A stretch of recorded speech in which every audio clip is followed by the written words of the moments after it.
Okay, so we're going to learn this week Perek Gimmel of Ezra, third Perek, but I just want us to do a little bit of a quick revision on Perek base, which is what we did last week. And all I will point out is I printed just three pasukim from Perek base this week.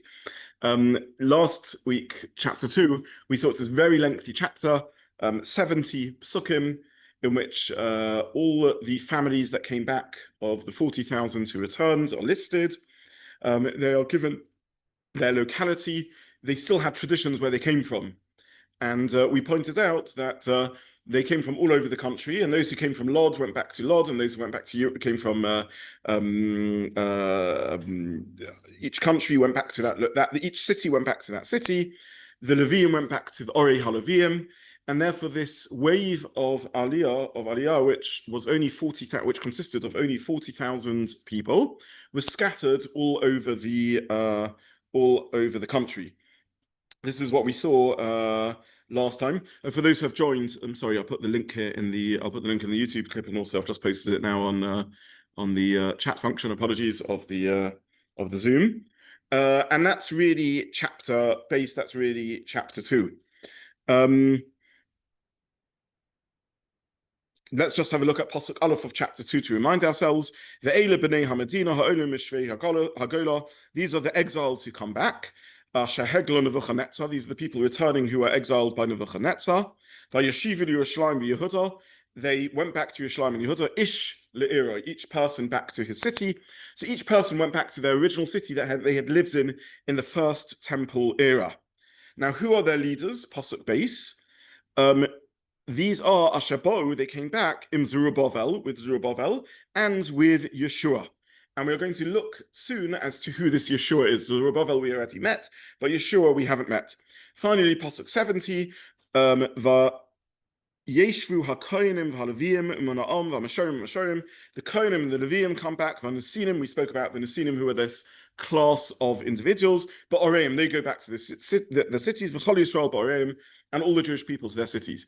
So basically what we come out from chapter 2 is of this very small return, only 40,000 people, scattered throughout the length and breadth of Eretz Yisrael. We mentioned already last week that in the long run this wasn't successful. You can't build a country with 40,000 people scattered all over the country. We did the maths that with 48 or 42 cities of Levium and the number of Levium that came back, there was a handful of people, quite literally 5 people per city. So this isn't a viable way of rebuilding, but at least initially they're optimistic. They think that they're the first wave and they're going to be able to settle the whole of Eretz Yisrael. This is what happens on the return from the land of Israel. Now we turn to chapter 3, Pasuk Aleph. Vayiga hachodesh hashvi, the 7th month arrives. What's the 7th month? What do we call the 7th month? This is Tishri, it's an important month in the Jewish year. Ubnei Yisrael ba'orim. And where are the children of Israel? They are in the cities, so they're scattered all over the country. Vayosvu ha'om ke'ish echad el Yerushalayim. All the people gather to Yerushalayim, and we're going to see that they gather to build the Mizbeach to offer sacrifices. Okay, so what have they been doing till now? Interestingly, they don't go straight to Yerushalayim. And interestingly, they don't straight away set up the new Beis HaMikdash. They first go all over the country and do something else. What is this something else that they do? So let's have a look at the Malbim printed above in source 4. What have I done here with the sheets? In case gone a bit all over the place with the sheets. Have a look at. Okay, my numbers are all lousy here. But have a look at page 1, source 4. This is the Malbim on the 70th pasuk of the last chapter. Vayeshu, they settled. Shebaboyam, when they first came to Israel, back to Eretz Yisrael, hisasku tchila la'avodas ha'adama. They first got involved with working the ground, lahochin lechem, to prepare food, vayizru sodos, they sowed fields, vayitu kromim, and they planted trees, vineyards, vayasu pritavor, and they produced crop. Leval yisu cherpas rav, so they wouldn't yishu cherpas rav, so they wouldn't have to face the indignities of famine. The other reason is sha'achar shelo nosanem reshus livnos hachoma. Since they weren't given permission to build the wall, lo hisyashvu Yerushalayim, They didn't settle in Jerusalem. Rak shotetu ba'oreim. They floated around their cities. V'kol echot yashiv be'ir cheres. Each of them settled in a different city. Sheyoshu shamavosav bizman kodem, where the ancestors settled first. V'konim Leviim, and the Konim and Leviim settled in the 48 cities. Okay, so what the Malbim tells us is as follows. The first thing he points out is that when you are trying to make a new Yishuv Eretz Israel, a new settlement in the lands of Israel, you can't afford to first head straight to Yerushalayim and build and rebuild the Beis HaMikdash. Why not? Because you have two other concerns. Your first concern is you need to get the economy on a sound footing, otherwise you will starve. So you have to start farming and settling the land. And the second concern is you can't settle in Yerushalayim and start building the Beis HaMikdash if you don't have your security needs covered, which back in the day means building a wall around Yerushalayim, and they're not yet able to build a wall around Yerushalayim because they don't have permission to so do. So again, I mean, we're looking at this as we call this the first return to Zion. I don't want to draw too many comparisons to modernity, other than to say one of the themes we've been bringing out is that the return at the time of Ezra, they're grappling with the same problems that are integral to the return to Eretz Israel nowadays. The same geographical weaknesses and the same military challenges, nothing really changes. You know, the lay of the land is what the lay of the land is, and the fertile areas are the fertile areas, the vulnerable areas are the vulnerable areas. There's the same political issues which we saw in previous weeks. What sort of leadership should there be, religious leadership or political leadership? How do you avoid assimilation? And all these things that we've spoken about previously. Here you have the Malbim pointing out that we would think the first thing to do if you're coming back from Golus is rebuild the Beis HaMikdash, right? Surely that's the obvious thing. Go to Yerushalayim, get the Beis HaMikdash going, get the Korbanos going. Surely that's what we are longing for, and surely that's what they should have done as they come back with the renewed possibility of recreating a settlement in Eretz Israel after these terrible 70 or perhaps only 52 years in exile. Koresh, the great Koresh, has given them permission to come back to Eretz Israel. More than that, we saw in Koresh's boast, which we looked at, Koresh says, I am the Mashiach Hashem, I am the Redeemer, I have let the Jews back to Eretz Israel, and I've instructed them to build the Beis HaMikdash. And yet the Jewish pioneers don't do that.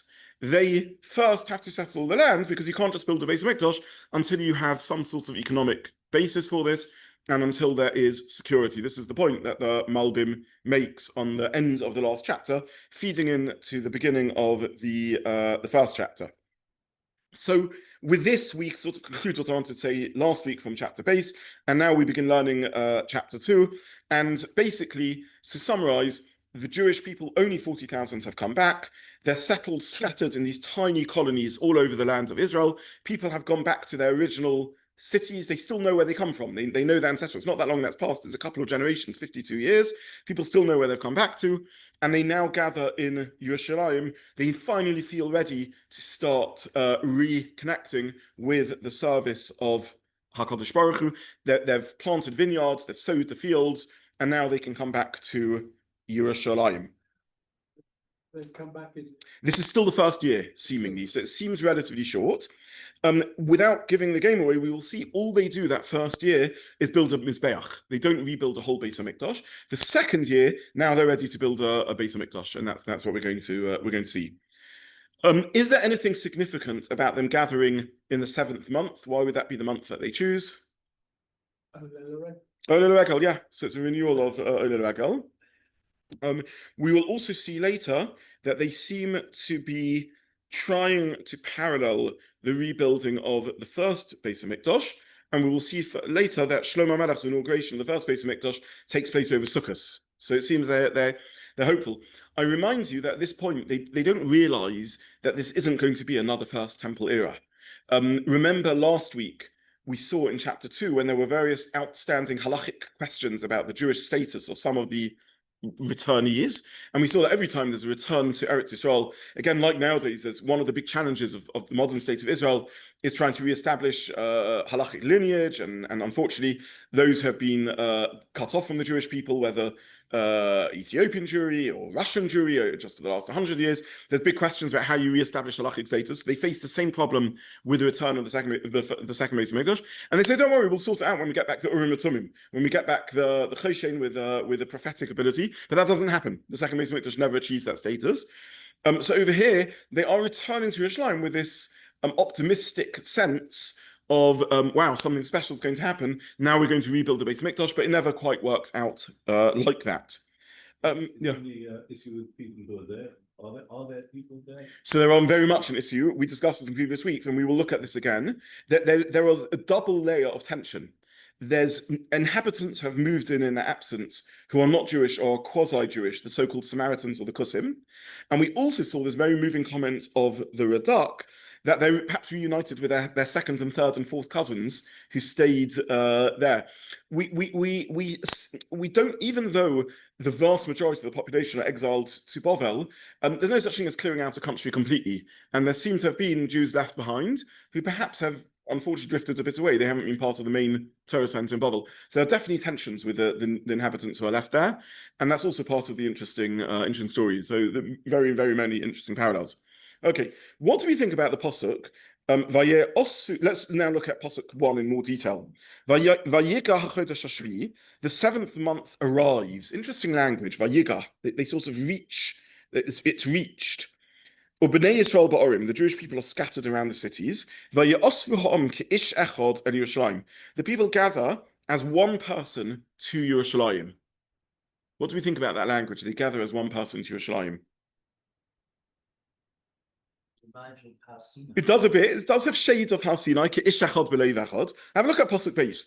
Vayokom Yeshua ben Yotzadok ve'elchav hakonim. Yeshua the son of Yotzadok, and his brothers the Kohanim, Zerubbabel, etc. Vayivnu, and they build the Mizbeach. We'll learn Pasuk 2 in a few moments. Who got them to gather? Who called this gathering? Does the Pasuk tell us Ezra we haven't yet met? Ezra may only be coming back much later. Does it sound like in Pasuk 2 that the Jewish leadership, which is Yeshua and Yitzhak, summoned everyone? I think the language is telling us that this is spontaneous. That's what it sounds like. It doesn't say they get called. It says they arrive at, the seventh month arrives, and they're all scattered, and everyone gathers ke'ish echad. Everyone gathers as one person. What does that mean, everyone gathers as one person? And then it says the Jewish leadership, Vayosvu, that Vayokom, the Jewish leadership gets up and builds the Mizbeach. So it sounds like this is a spontaneous gathering, ke'ish echad, as one person. It doesn't sound like this is an orchestrated thing. Why, sort of, how do they instinctively know all to come together and to gather? They have this instinct. We're back in Eretz Israel. It can't be that Ole Regel, that the Yom Tov season is approaching, and we don't go to Yerushalayim and try and do something. So there's like sort of stirring of a sentiment of we can't stay at home. We have to go to Yerushalayim to do that. I suppose again that the parallel a bit would be, I don't want to make superficial comparisons, but I'm told by those straight after 67. So 67, Yom Yerushalayim takes place a week or two before Shavuos, and then there's this mass, almost spontaneous desire to go to Yerushalayim at Shavuos, and there's security concerns about whether that's doable or not. But there's this sort of spontaneous desire. Everyone wants to go to Yerushalayim. That's what Ke'ish echad seems to mean. It's everyone's moved by the same motivation, and we'll see as I mentioned, we'll see shortly that Sukkot is a significant Yom Tov in terms of Jewish history and the rebuilding of the Beis Mikdash. But yeah, 100%. It does also seem to have shades of reminder about the Har Sinai episode. Yes. The wonder in Bob how they get the Yom Tov, because for 410 years everything was centered around the Beis Hamikdash. All of a sudden they're exiled to Bob, no Beis Hamikdash. What did they do for them? Okay, so this is a very interesting question, one that we haven't yet touched upon. We will later when we get up to Unshaken Esther Gedolah and things like that. So the first thing is a halachic matter, that even after the Beis Hamikdash is rebuilt, as far as we know from the records we have, Jews in Bovel were not being Ole Regel. Jews in Eretz Yisrael are being Ole Regel, not Jews in Bovel. We have a number of records of stories of Ali Ole Regel, and as far as we can tell, the Ali Ole Regel stories in general, there may have been rare individuals that schlepped all the way from Iraq, Bovel, to Eretz Yisrael to be Ole Regel, but en masse people were only being Ole Regel from Eretz Yisrael, not from Bovel in the second Beis Hamikdash era. Tosfos gives halachic basis to this. There's a Tosfos that discusses this, and Tosfos says that's the halacha. The halacha of Ali Ole Regel is a Eretz Yisrael halacha for those who are privileged to be living in Eretz Yisrael. It's not a halacha for chutzniks. Very interesting view of Tosfos, but it doesn't seem from the stories we have that they were being Ole Regel. Okay, what does happen? So the pasuk, Neshalma Porim Svasenu, our lips make up the lack of korbanos. Don't forget, this is the era in history in which a fixed text of tefillah begins being concretized. So what happens on Yom Tov? Something like what happens now. Jews gather together to daven and begins to crystallize a fixed text of tefillah, like the Musaf, for example, to make up for the lack of korbanos. So first Beis HaMikdash era, Jews daven spontaneously. The fixed service of Hashem is in the Beis HaMikdash, the morning korbanos, the Ola in the morning, the evening korbanos, the Ola in the late afternoon, and the Musaf on Rosh Hashanah, on Yom Tov, and all these things. And what do private people do? They daven when they feel a need to daven, when they feel moved to daven. It seems this is the beginning of the sort of fixed tefillah which Chazal ascribed to the Anshe Knesset Gedolah. Okay, so that's pasuk 1, that they spontaneously feel, seemingly, that's what it seems the pasuk means, to move to Yerushalayim. Okay, who steps forward now? So you can imagine the scene. They are all milling around in Yerushalayim. There's been this spontaneous spiritual desire to go there, but how's it actualized? How's it channeled? How's it expressed? So a number of individuals, 2 individuals named, step up to a leadership role, and they say, okay, we're going to do something. We're going to build a mizbeach. Pasuk base is such an important. All pasukim are important. It's not for me to judge the importance of pasuk, but this pasuk that we're about to read is such an important pasuk. Again, those who have joined online, I've posted the link for just click on the link and you see this. So in chapter 3, pasuk 2. Vayakom Yeshua ben Yotzadok ve'achav hakonim. Yeshua ben Yotzadok and his brothers the Kohanim get up. So you have the Kohen leader called Yeshua ben Yotzadok, and then you have the political leader Zerubbabel ben Shaltiel ve'achav, which is Zerubbabel ben Shaltiel and his brothers. In other words, the political leadership gets up and the Kohanim get up. Who is Zerubbabel? We've met him already. He's the political leader.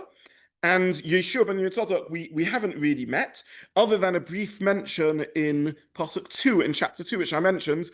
If we look at the top of the page, chapter 2, Pasuk base, Asher Boim Zerubbabel, Yeshua, etc. So Yeshua is mentioned as one of the leaders who come with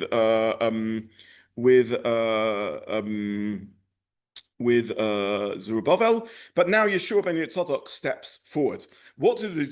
Vayivnus mizbeach Elokei Yisrael. They build the altar of the God of Israel. Lahalus olav olos, to bring on it sacrifices. Kakosov besoras Moshe ish ha'elokim. Another really phrase, as is written in the Torah of Moshe, the man of God. Okay. So 3 things to pull out of this. There's a spontaneous movement to go up to Yerushalayim. A leadership steps forward of Zerubbabel, who's the political leader we've already met, and Yeshua ben Yotzadok, who is the Kohen leader, who we're now meeting. And they build a Mizbeach, as is written in the Torah of Moshe. Okay, so let's take these one by one. Who is Yotzadok who steps forward? So again, I want to bring out what a short period of exile this was. One of the themes I've been trying to demonstrate is that this isn't a 2,000-year exile like we've been through. This is a 52-year exile, this round. So there's much more continuity. People are going back to exile and they're going back to their old homes to settle. They know where they come from. They're in Bovel, but they know I come from Lud, and they know where they come from, and they're settling back in their old homes. This Yeshua who steps forward, who's the son of Yotzadok, is a very important figure, and I call upon you to turn to page 2, at the bottom of page 2, chapter Melachim, chapter 2. This is the end chapter, the last chapter of Melachim, very important to emphasize, and it is a horrible and grisly scene. Okay, what's going on here? So the Nebuchadnezzar, the Babylonian king, has determined to deal once and for all with the pesky Jews. And he has a general called Nebuzadron. Nebuzadron has the glorious title of Rav Tavachim, the chief butcher. So he is no pleasant person. Nor is Nebuchadnezzar, for that matter. Neither of them are particularly attractive figures. Have a look at Pasuk. This is the bottom of page 1, Melachim chapter 2, 25, Pasuk 18. Vayikach Rav Tabachim. The English here, which I took from online, translates it as the captain of the guard. The head butcher, it's a military title, but it has connotations. The chief slaughterer takes Sariah Kohen Harosh. He takes Sariah the Kohen Gadol. He captures him. Pasuk 20.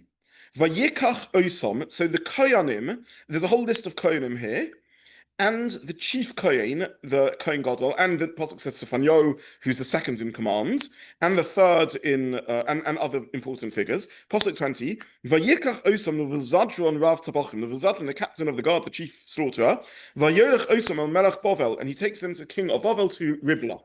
Now we turn over the page, Pasuk 21.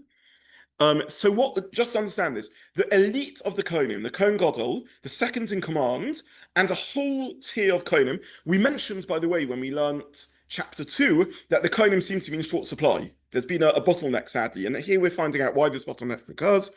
Vayach Osa Melech Bavel Vayam Yisayim. The king of Bavel smites them and he puts them all to death. So the whole Kohen leadership is decapitated, and the Kohanim seem to be low in number, at least for the beginning, for another half a century.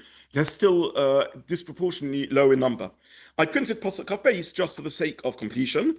This is the point at which Eretz Yisrael is badly depopulated, and Vayafked, Pasuk 22, Vayafked Aleim Es Gedalia. Gedalia is pointed as the governor, so just to join the dots, Eretz Yisrael is emptied of its population. The Kohanim in particular are brutally treated and massacred. Others of the Jews are exiled, and the last Kohen Gadol is put to death. And Gedalia is now the new governor of the little Jewish colony that's left. Okay, what happens to the last Kohen Gadol, Soroya, the Kohen Gadol? What happens to Soroya, the Kohen Gadol? So here we turn to Divrei Hayamim. And Divrei Hayamim is so-called the Book of Chronicles. It's a very interesting work. It deserves a study in its own right. But it basically is a parallel text of basically the whole of Tanakh. So it goes through all the stories of Tanakh and gives a lot of, it's called Chronicles because it gives a lot of historical information, family trees and other things that aren't in the bulk of Tanakh. And it gives, amongst other things, the whole family tree of the Levium and the Kohanim all the way through the first Beis HaMikdash era. So it's a very, very important text. We're here in chapter 5.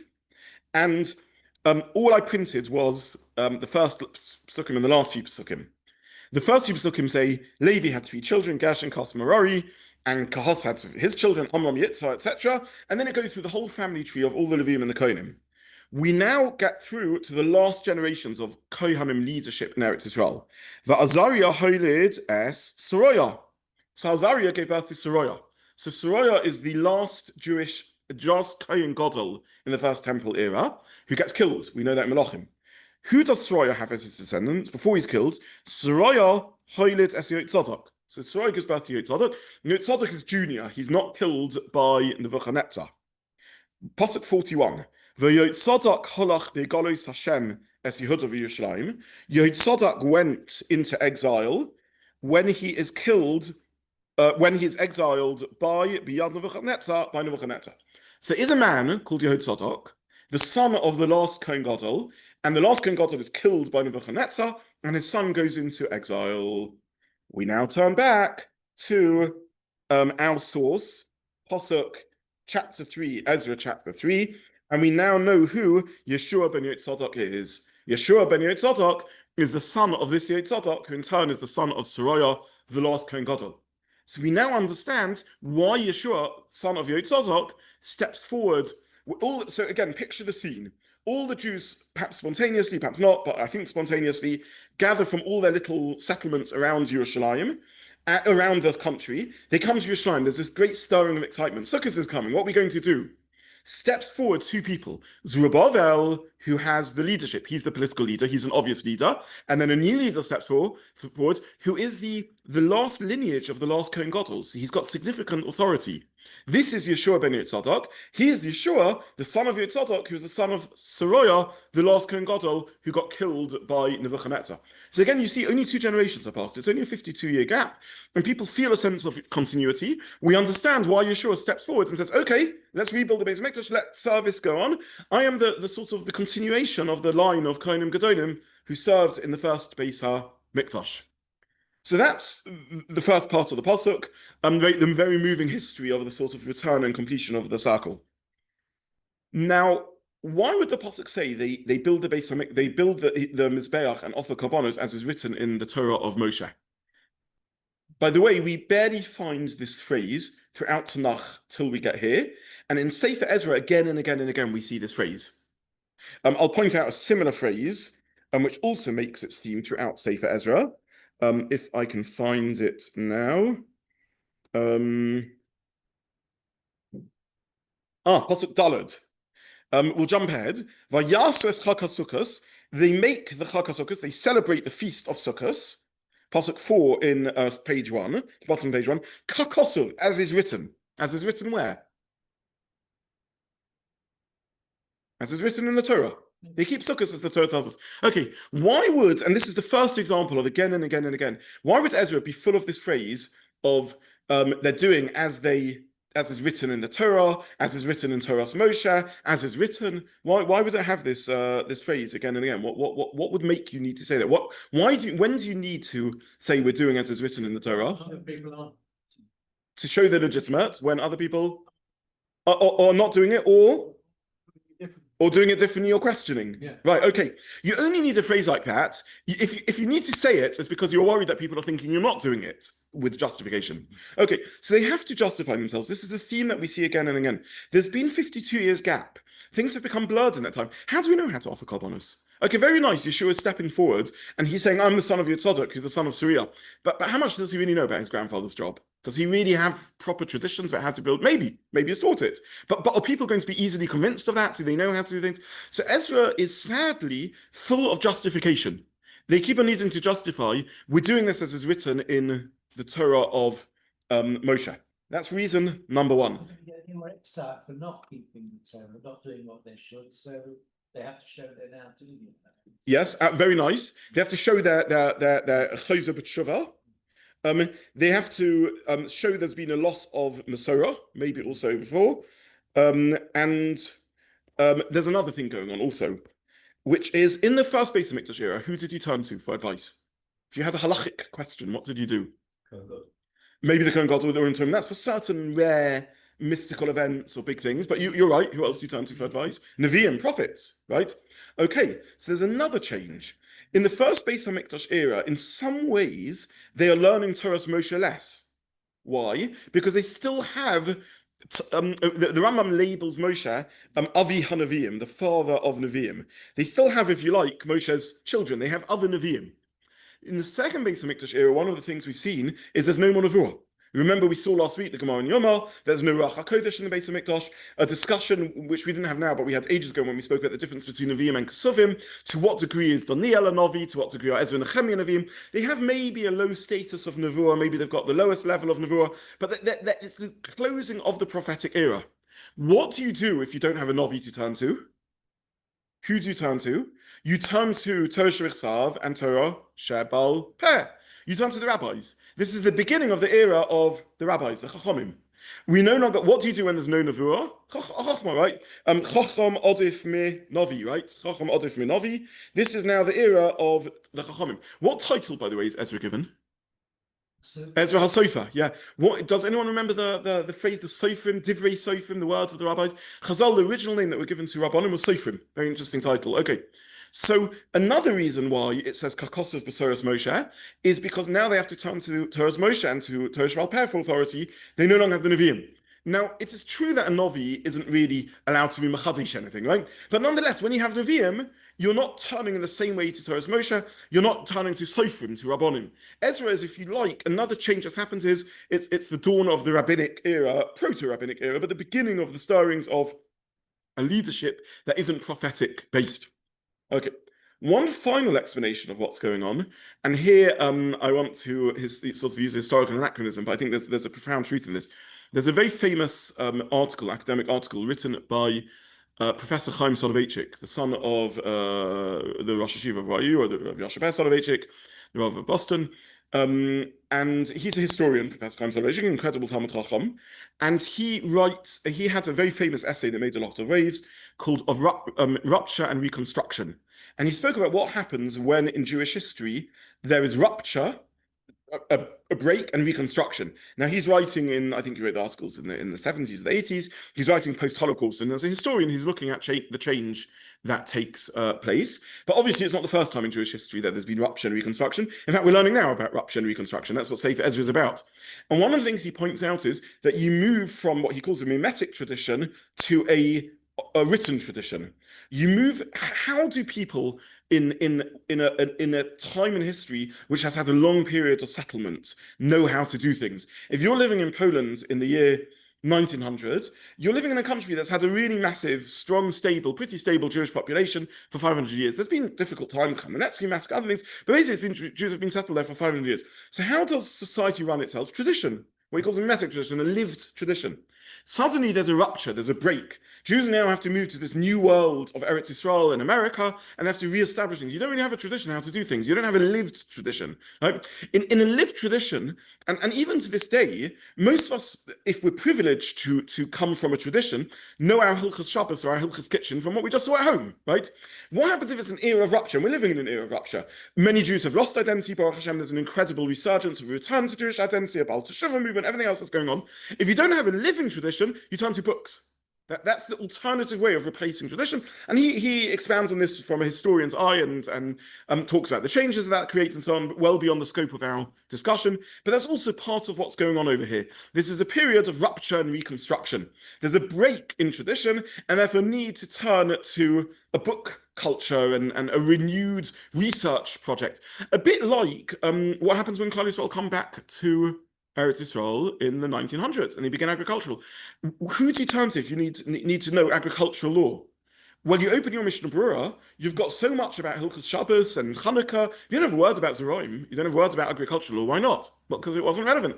Even the Shulchan Aruch doesn't have much about Zeraim. It's got odd references, but very, very little about Zeraim. What happens? Two great figures step forward primarily, and many, many others, and they have to embark in this massive research project of relearning Hilchos Zeraim. Who are the two great figures? In the Haredi world, you have the Chazon Ish. In the Datanumi world, you have Rav Kook. There's a bit anachronisms because we're going back to historical figures, but more or less, these are the two figures that step forward and recreate a whole genre of Zeraim in the return to Eretz Yisrael, and of course famous debates, how to deal with Shemitah, Heter Mechir and Heter Mechir, all the big divisions on. But this is recreating the genre. So this is exactly. Someone's just posted a comment about American constitutions. Yes. Okay, so this is exactly what's going on in the return to Eretz Yisrael. They have to sort of start a new research project of Kochim, right? What goes on? And if they have a Masorah, they feel a need to justify it. The Chofetz Chaim famously encouraged his Talmidim to start learning Kochim again in preparation for the Beis HaMikdash to come in, and so on and so forth. Brisk famously learned Kochim for that reason under the influence of the Chofetz Chaim, who wanted them to learn Kochim. Okay, so basically, this phrase "Kakosov Besoras Moshe" is a phrase that we're going to see again and again and again through Ezra. I'm not going to point it out every time we see it, but number one, to justify we're getting this right. Number two, the absence of a novi, so we now have to start paskening themselves. Number three, there's a loss of Masorah, there's a loss of a tradition. Maybe in particular, there's a loss of a mimetic tradition, and therefore they have to turn to the Torah and to justify it. Okay, so this is a very, very important phrase. I'm actually struggling to read my messy handwriting here, but I wanted to mention another point, but we'll have to move on. Okay, Pasuk Gimmel. Vayachinu hamizbeach al mechonosov. So Yeshua and Yotzadok step forward. Yeshua, we've discussed, he's the leader, the grandchild of the last Kohen Gadol. And now they say we're going to rebuild the Beis HaMikdash. Okay, Vayachinu hamizbeach al mechonosov. They rebuild the Beis HaMikdash on its basis, on its foundations. Key Pasuk Gimmel is a very hard pasuk, by the way. I would really encourage everyone to have a look at this inside. Not an easy pasuk to read. Again, those who don't have the handout online, please click on the link. Not an easy pasuk to read. Vayachinu hamizbeach al mechonosov. They rebuild the Beis HaMikdash. They prepare. They set the altar on its basis. Ki be'ema aleim, because there is fear upon them. May amei haaretz, on the from the people, amei haaretzes, from the people of the countries. And you asked before, are there any people living there? These are the people. Vayalu olav olos laHashem. They offer on it olos to Hashem, carbon olah, the burnt offering. Olos laboka la'erev, a burnt offering in the morning and the evening. Okay, three things really that I want to highlight over here. First of all, they build the Mizbeach on its foundations. So they are trying to create the Mizbeach back where it was originally. Again, this sense of reconstruction. Number two, this very strange phraseology that they're doing this because they are in fear. Why do they build the Mizbeach back on its mechonos, on its foundations? Because they're afraid of the people around. Finally, they offer olos, burnt offerings, in the morning and the evening. We've already mentioned that the olah, the concept of a morning and evening offering, is part of the structure of the Beis HaMikdash. Okay, why do they build the Mizbeach on its foundations? How do they know where the foundations are? And what on earth does it mean that they do this because of the fear of the Amei Oretz, because of the Amei Oretz, the local inhabitants are on them. So it's a very unclear sequence of psukim, and therefore, friends, I call on you to turn to page 3, where we will learn 3 explanations in this pasuk. Okay, so just to summarize, we're learning pasuk Gimmel. Pasuk Gimmel says they built the Mizbeach on its foundations, and they do so because there is fear over them. In fact, in the interest of time, maybe I'll just summarize this outside. 3 explanations. Rashi says, why do they build the Mizbeach? Because the fear of the inhabitants are on them. It's coming to explain why they're building the Mizbeach ahead of building the Beis HaMikdash. And Rashi says as follows: imagine you begin building a big fortress, a big palace, a massive building in Yerushalayim. That's the first thing you do. What does everyone think? You're trying to create facts on the ground, military facts on the ground. So the Jews say, no, we're not building a building, we're just building a Mizbeach. This is just about serving Hashem. We're no threat to anyone. Don't worry about us. We're not trying to do anything majestic and big. This is just a Mizbeach that we're building to Hashem, with the hope that if we then build a Beis HaMikdash, everyone will understand this is a place of religion. This isn't a military fort that we're building. We're not doing anything scary and threatening to anyone. Okay, so this is explanation number 1. It's explaining why, according to Rashi, why are they only building the Mizbeach? Because the Mizbeach isn't a threat to anyone. If you try and build other buildings on Temple Mount, on Har Bayis, that creates politics. If you just build a Mizbeach, okay, it's just to serve Hashem, that we can do. Actually, let me open it to you. Any other explanations of why they might have built a Mizbeach if they were afraid? Well, maybe also they thought it would give them protection if they start What sort of protection? coming from Hashem. Yeah, brilliant. Okay, second explanation, Ibn Ezra. Ibn Ezra says, why are they building Mizbeach? Because they're afraid. What is a Mizbeach? It's a way of serving Hashem. They're building a place to serve Hashem, to daven, right? To serve Hashem. That's the explanation. Why are they building the Mizbeach? Because they want to daven to Hashem, they want spiritual assistance, that's why they're building Mizbeach. That's the Ibn Ezra's explanation. Again, I printed all of these on page 3 and sources 3, 4, and 5 for those who are interested in looking at it inside. The final explanation that's printed, but I have my own explanation, which is just a suggestion. The Malbim says that it's explaining why they waited so long to build a Mizbeach. We saw the Malbim earlier, who said that you can't build the Beis HaMikdash and Mizbeach straight away until you establish your economic foundation by sowing fields and planting karomim, and until you establish your military security. So the Malbim says, it's explaining why are you only building the Mizbeach now? Because they didn't feel strong enough to do it till this point. They had to wait till everyone came in from all the Orim, from all the cities. When they are a big collective, now they feel secure enough and safe enough to build the Mizbeach, but they had to wait till everyone gathered. Thus says the Malbim.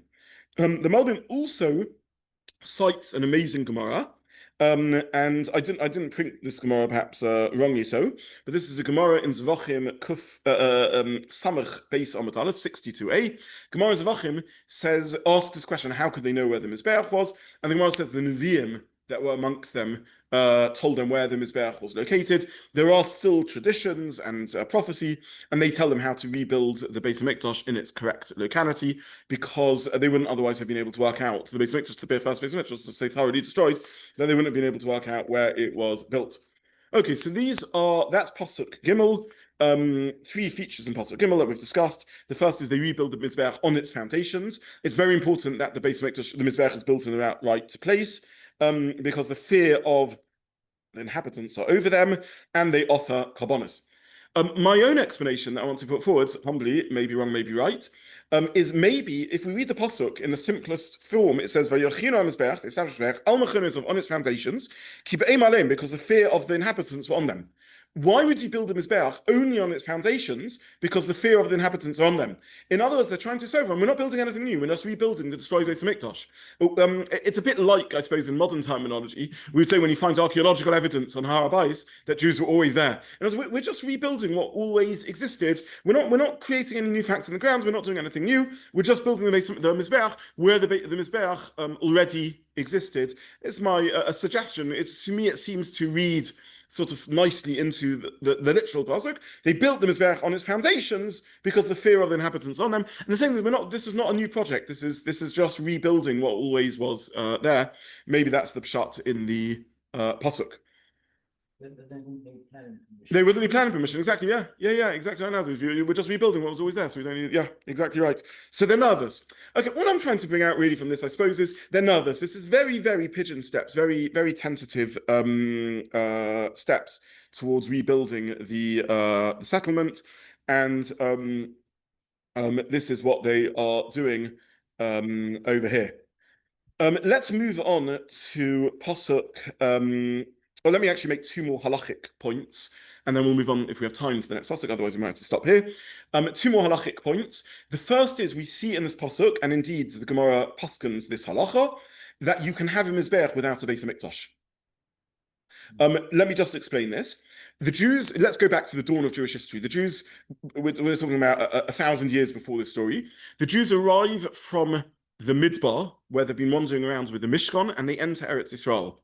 And basically speaking, unless there is an established place of central worship, Jews are allowed to build bomas or high places or mizbechas wherever they wish.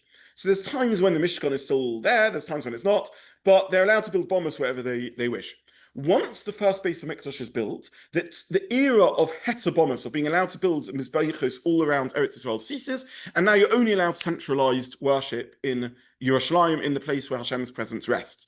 And this remains the halacha. We can no longer build a mizbeach willy-nilly wherever we want and offer karbanos chas v'shalom, only in the Mokum HaMikdash. However, there in the Mokum HaMikdash, even without a Beis Hamikdash, we can offer karbanos in the Mokum HaMizbeach, in the location of the mizbeach.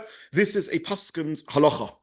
There is some trace of evidence that after the destruction of the second Beis Hamikdash, Jews carried on offering karbanos, perhaps the Karban Pesach at least, in Yerushalayim, in the Mokum HaMikdash, on the place of the Mizbeach, even though the Mizbeach was destroyed, until the whole of Temple Mount was made inaccessible to them, and or perhaps it was razed.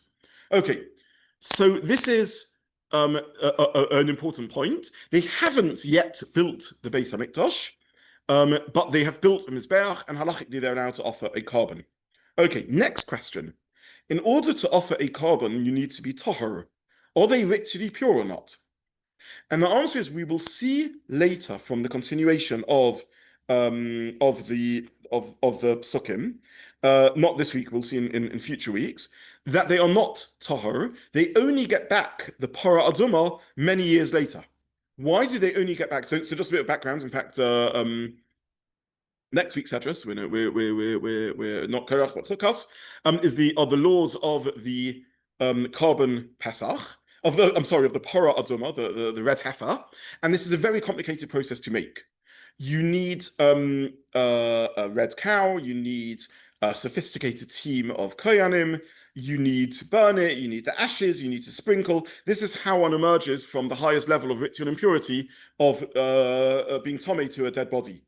More than that, there's a technical paradox, a complication of the process, that you need a tahor person to make the para aduma, and it's very logistically complicated. We will see later on in the psukim that only many years on, chapter 6, in fact, we'll get to, only at that point are they able to do the para aduma, and until that point, they simply don't have a para aduma. In chapter 6, we'll see the psukim, vayasu b'nei hagolos haPesach, etc. Ki hitaru hakonim v'levim ke'echad. They managed to get back to Tara. Okay, so what am I saying over here? They don't have a Beis Hamikdash, but halachically they can offer sacrifices on the Mizbeach, and they are tomei. How do tomei people build a Mizbeach? And how do tomei people build a Beis Hamikdash, which they'll do later? We'll see that next week probably. And how do tomei people offer karbanos? If they are all If they are all tomei tumah, but Shabbat. Excellent. Okay, there is a rule that if the whole community is Tomei, you can build a Beis Hamikdash b'tumah, you can offer korbanos b'tumah. So they are going on to Har HaBayis, offering korbanos b'tumah, building the Beis Hamikdash b'tumah, because of tumah, hutra, b'tzipor. Without a Beis Hamikdash, they have a mizbeach. Okay, all I will say is that if we want to make comparisons again to different returns to Tzion, anyone who studies the literature of the early years, actually even dating back to the Chasam Sofer and so on and so forth, as people begin moving back to Israel, there's a lot of discussion around these Pesukim. Maybe, even though we can't build a Beis Hamikdash, maybe we can rebuild a Mizbeach at least on Har HaBayis. Maybe we can restart offering Karbonos. Maybe Tumah Hutra but Tzipor is applicable over here. Is it applicable? Isn't it complicated? Halachas. I spoke a little bit about it when I spoke about ascending Har HaBayis nowadays, and it remains a hot topic. And every so often, people put forward, let's reopen this topic and let's rebuild a Mizbeach. I'm not talking about the geopolitics of this, but let's rebuild a Mizbeach on Har HaBayis and so on and so forth. Without going through what's a very, very complicated halachic topic, I will simply mention that this is a very, very important source of two halachic points, that you can build a Mizbeach without a Beis Hamikdash, and you can do so even b'tumah, even in ritual impurity, at least in theory. And indeed, we know that it's really 2 decades later that they first become tahor again and are able to get back to the way things ought to be. Don't forget, we're now in the first return to Zion, which is 52 years after the Golos under the decree of Koresh. We have to wait till chapter 6 where we encounter Ezra. You asked, where's Ezra? Ezra hasn't yet made an appearance. Ezra is chapter 6 when they do the second return to Zion, 18 years later, after 70 years of Golos. And when the second wave comes, that's when they're able to, they have enough manpower and knowledge, halachic knowledge and so on, to do the Paradum. Okay, so just to summarize, we will resume Emiyat Hashem next week. We will continue then. Where are we up to in the storyline? 52 years after the first destruction, still the first return, Koresh, the Jewish leadership is still Zerubbabel, no Ezra on the scene, steps forward a new leader, I was going to say young leader, I don't know if he's young or not, but a new leader who we haven't met before, the grandson of the last Kohen Gadol, very moving, and they embark on this project of building a Mizbeach al Mechonov in the correct halachic place on its foundations, despite this sort of trepidation that exists. And they start offering korbanos based on Tumah, Hutra, B'tzipah, as far as we can understand. That's where we are up to. In Yitz Hashem next week, we will continue learning the chapter and understand in a little bit more detail how they then move from building a Mizbeach to building a Beis Hamikdash. And with that, we will conclude chapter 3 in Ezra. I wish everyone a good evening and thank you so much for joining. Thank you very, very much. Thank you to all those who are online also. Thank you. Thank you very much. Having the name Rabbi Zobin, Yes. he was one of his advocates of building a Mizbeach. Yes. Yeah. It's a very interesting. It remains a very hot. Remains a hot topic. Yeah, to this day. Yeah. Okay. Thank you very much. Good.